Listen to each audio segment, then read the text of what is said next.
میرا نام رابعہ ہے۔ میرا باپ میرے حسن کی وجہ سے مجھے چاندنی کہہ کر پکارتا تھا اور میں ایک غریب خاندان سے تعلق رکھتی ہوں، لیکن میرا یہ تعارف زیادہ عرصے تک قائم نہیں رہ سکا۔ میری زندگی میں ایک ایسا واقعہ پیش آیا جس نے سب کچھ بدل کر رکھ دیا۔ میری غربت میری امیری میں تبدیل ہو گئی۔ اس سب میں ایک اہم کردار ادا کرنے والی کوئی ایک چیز تھی اور وہ تھا میرا حسن۔ ایک دن میں نے گھر کی صفائی ہی کیا کر لی، مجھے گھر والوں نے نوکر ہی سمجھ لیا تھا۔ اب امی ہر بار ہی مجھ سے یہ کہہ کر صفائی کروا لیتی کہ تم سے اچھی کوئی صفائی کرتا ہی نہیں، تم گھر کا ایک ایک کونا چمکا دیتی ہو۔ مجھے گھر کی صفائی کرنا بہت زہر لگتا تھا، خاص کر کے صحن کی صفائی، کیونکہ ہمارا صحن کچا تھا۔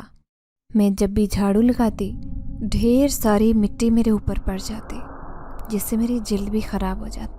امی کو میں کئی بار کہہ چکی تھی، لیکن امی مجھے یہ کہہ کر خاموش کروا دیتی کہ تم کسی ریاست کی کوئی مہارانی نہیں ہو جو اتنے نخرے دکھاتی ہو، نہ ہی تمہارا رشتہ کسی امیر گھر میں ہوا ہے، اسی لیے اپنی اوقات میں واپس آ جاؤ اور جیسا میں کہوں ویسا ہی کرو۔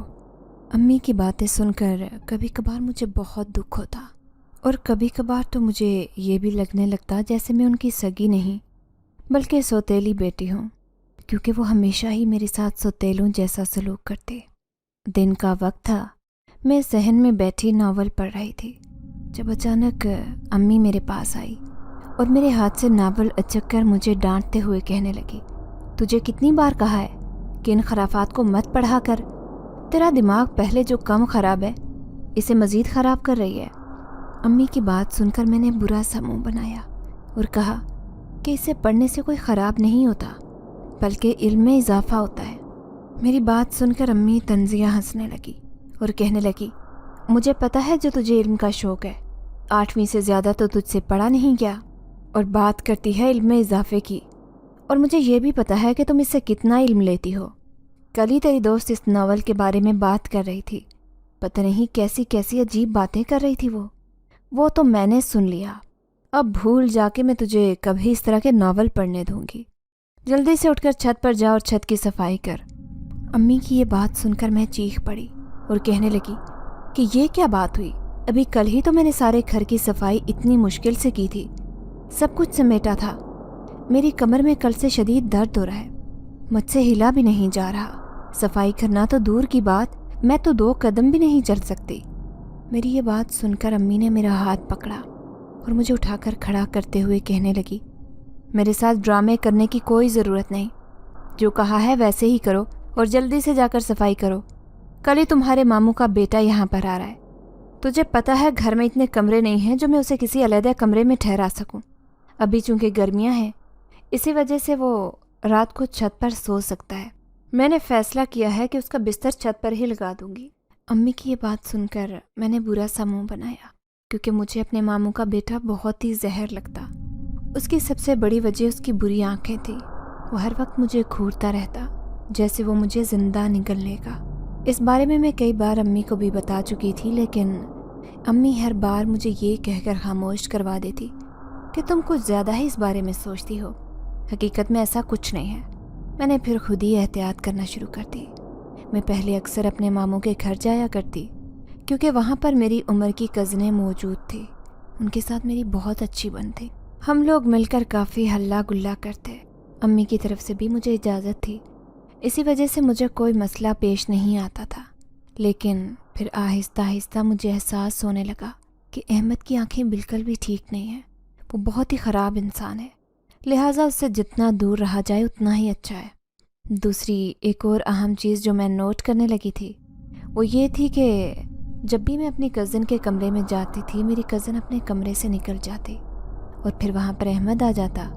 یہ 3 سے 4 بار ہو چکا تھا، جس سے مجھے اندازہ ہو گیا تھا کہ میری کزن بھی اپنے بھائی کے ساتھ ملی ہوئی ہے۔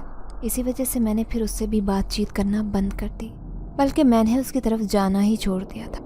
3-4 دن بعد میری ممانی آ گئی اور مجھ سے پوچھنے لگی کہ کیا تم ہم سے ناراض ہو؟ ان کی بات سن کر میں نے تیزی سے نفی میں سر ہلایا اور بہانہ کرتے ہوئے کہنے لگی، دراصل ابھی گھر میں بہت سارے کام ہوتے ہیں،